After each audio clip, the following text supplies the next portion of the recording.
Jesus began to show his disciples that he must go to Jerusalem and suffer greatly from the elders, the chief priests, and the scribes, and be killed, and on the third day be raised. Then Peter took Jesus aside and began to rebuke him. God forbid, Lord, no such thing shall ever happen to you. He turned and said to Peter, "Get behind me, Satan. You are an obstacle to me. You're thinking not as God does, but as human beings do." Then Jesus said to his disciples, "Whoever wishes to come after me must deny himself, take up his cross, and follow me. For whoever wishes to save his life will lose it, but whoever loses his life for my sake will find it. What profit would there be for one to gain the whole world and forfeit his life? Or what can one give in exchange for his life? For the Son of Man will come with his angels in his Father's glory, and then he will repay all according to his conduct."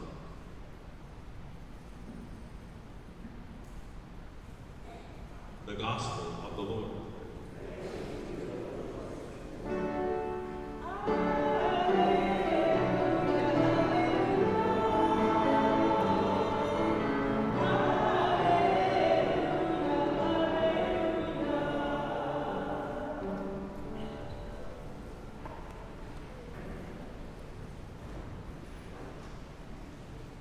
My brothers and sisters in the Lord, I love sports. I have loved sports since I was a child. I began playing sports like at age 10, and when you grow up like that, you develop a love for sports, and I must confess, to the chagrin of some of my very, very close friends who think that professional sports are out of control, I do follow sports. And one thing you learn early from either playing or watching games and athletes is that you are as good as your last game. Things can change rather quickly. You may have a great game, but if the next game is not that good, you're back on the struggle to prove yourself and to play different and to have a better game. And I think Simon Peter would understand that. If you think about it, just last week, Simon Peter was called the Rock. He was handed the house keys, the keys to the kingdom. He was told that anything he bound on earth will be bound in heaven. And amazing promises that, if you remember from last Sunday, we talked about those great promises to Peter. And just a few seconds later, he's being called Satan. So he goes from rock to Satan. And you have to wonder, how did that happen? And of course, we have to get into Scripture and to understand a little better what's happening, and even the terminology of Scripture. I always like to look, obviously, at what the church chooses for us for the readings, because they are intentionally chosen to help us understand what the church is trying to communicate. And of course, if you remember last week, I did mention that Matthew's Gospel is very clearly divided. There are three parts, and we were kind of like last weekend at the end of the second part, the public life of Jesus. Remember, he was in Caesarea Philippi. That's like 25 miles north of the Sea of Galilee. So it was out of the way. Jesus was by himself, no crowds, only his disciples with him. And I mentioned that he was kind of like at his lowest, in the sense he was being criticized, persecuted. He was evading areas of conflict because his time had not yet come. And you remember the questions from last week. Who do people say that I am? And then Peter talking the profession of faith, and all those beautiful passages. And that was the end of that section. And now in the gospel today, it is still there, But Matthew begins a new section. He actually begins the gospel by saying, after this, Jesus began teaching them many things. And there's a transition there. The transition is into the third part of the gospel, which is the passion. It's the introduction of the suffering, of what's going to happen in Jerusalem. We heard that prediction of the passion today in the passage that we heard. And then, of course, it's easy to understand Peter. His reaction, I mean, just a few minutes ago, Jesus had acknowledged what he said, that he is the Messiah, the King of Israel, and now he's going to be crucified, he's going to be persecuted. What's that all about? How could you reconcile those two images? And Peter is having a very reasonable doubt as to that can't be possible. That can never happen to you. And then Jesus calls Peter Satan. And again, we have to be careful, because when we hear Satan, the first thing we think is the devil. See, we think he was calling Peter the devil. No, he wasn't calling Peter the devil. And you have to go to the original meaning of Satan. Satan, the meaning of Satan is the divider, the obstacle, the stumbling block. You see, and that's what Jesus is telling Peter. You're dividing what I should do, my union with the Father, because my mission is precisely what I just told you. You're being an obstacle. You're not talking like God talks. You're doing human talk. And that's not my mission. And that's how he rebukes Peter. Of course, another thing that is interesting is that if we remember from last week, when Jesus asked, who do people say that I am? Remember who they said? They talked that some said John the Baptist. Some said Elijah. But then Jeremiah is included there. So some say Jeremiah, which is an interesting mention by the evangelist, by Matthew, because you see, Jeremiah was the suffering prophet. The first reading today is from Jeremiah. Lord, you duped me, and I allowed myself to be duped. You see, Jeremiah was suffering. He was struggling. He was fighting with God in so many ways, and he had a lot of suffering in his own life. So, an insight in Matthew's gospel, when he mentions Jeremiah, is very intentional. He is equating the suffering prophet with the suffering Christ. So he's using that prophet intentionally.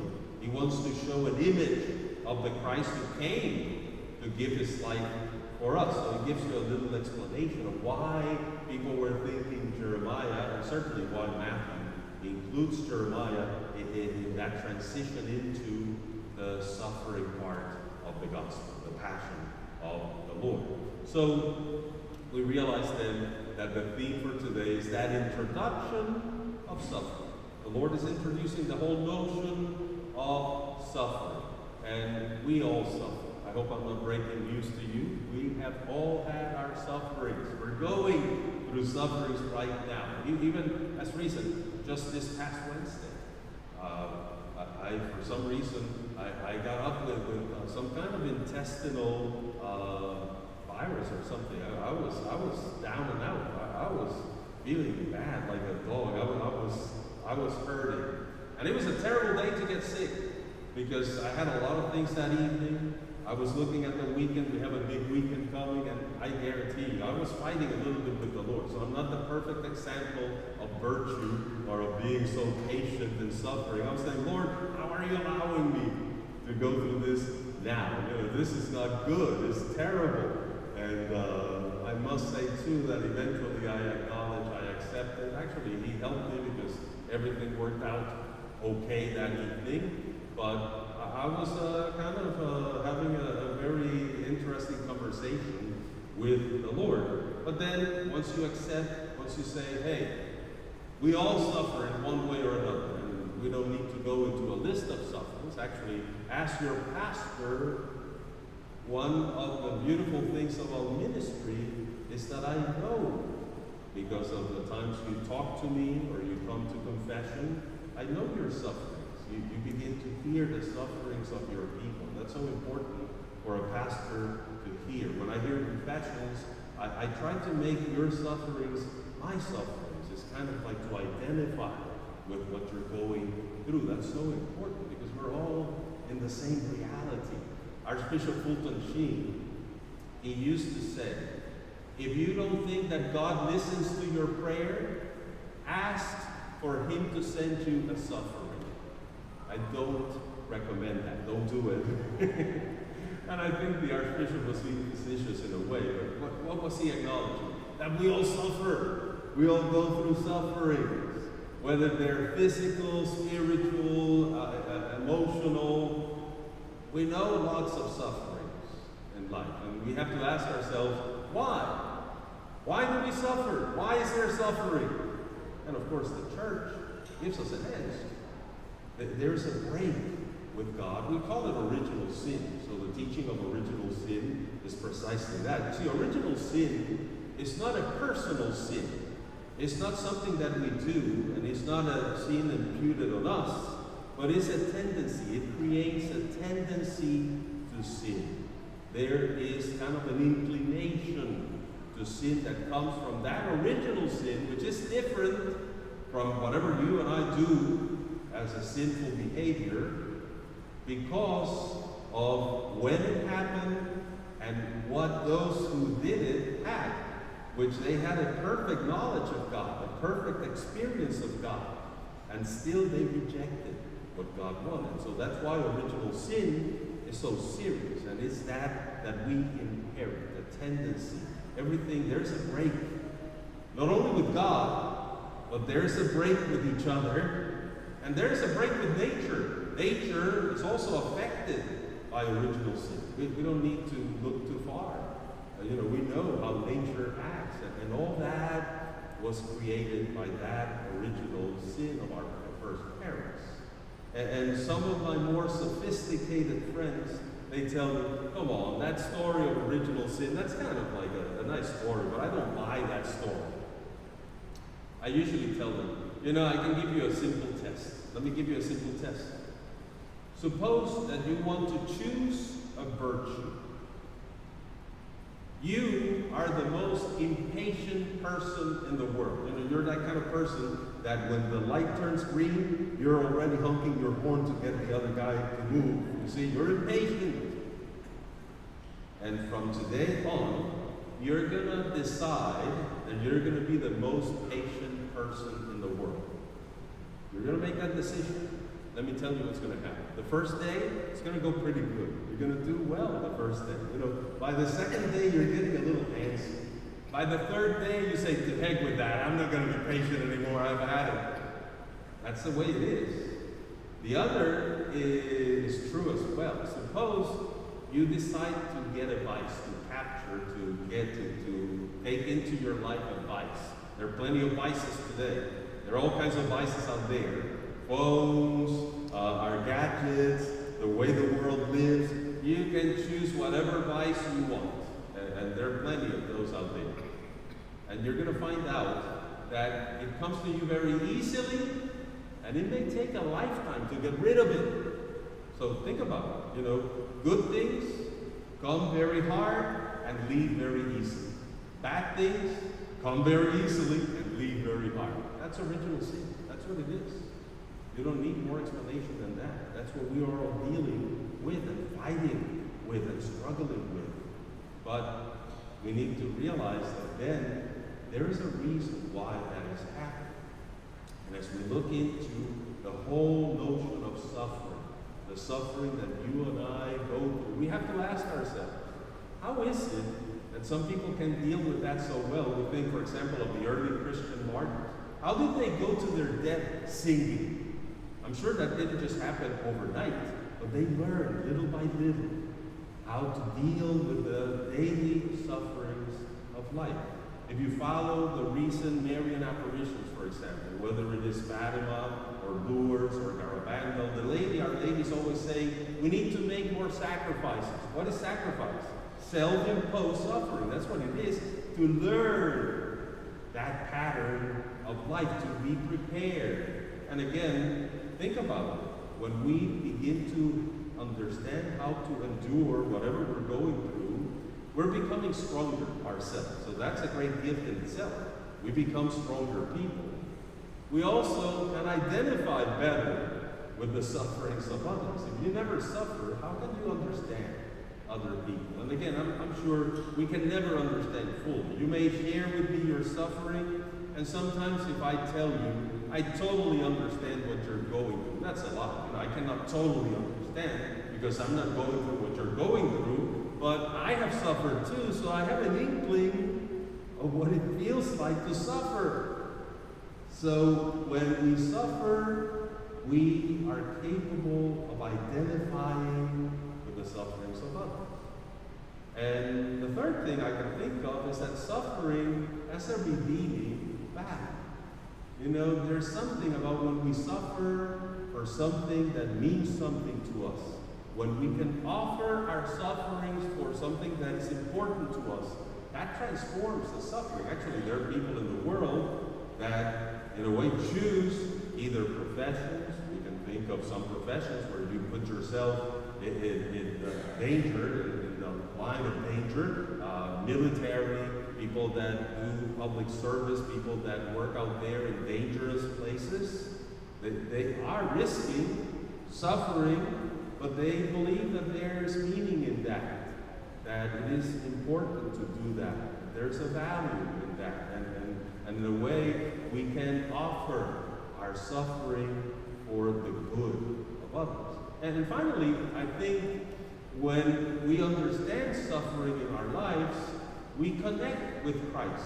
We lined up behind Christ. That was his mission. That's why he reacted so strongly against Peter. Peter was guiding him away from his very mission. And he has spoken of death and suffering and going through that passion. But when we understand that, we realize that we are completing in our suffering what he himself was offering to us. We're joining him.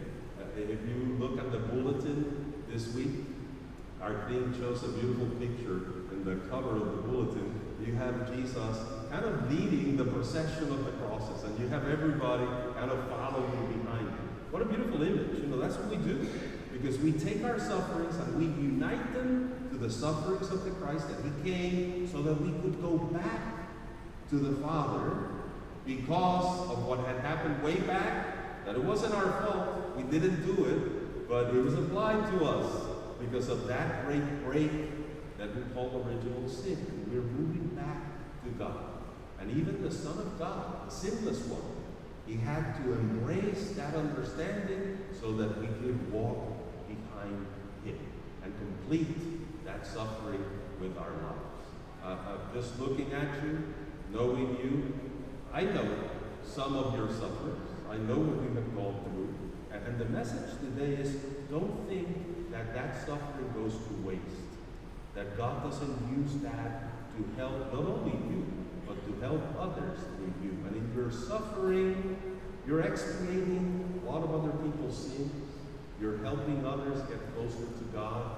And if you find that meaning, then you can take up that cross and line up behind the Christ. And if nothing of that convinces you, well, at least let the words of the Christ, of Jesus, speak to you. You cannot be my disciple unless you take your cross every day and follow me. Amen.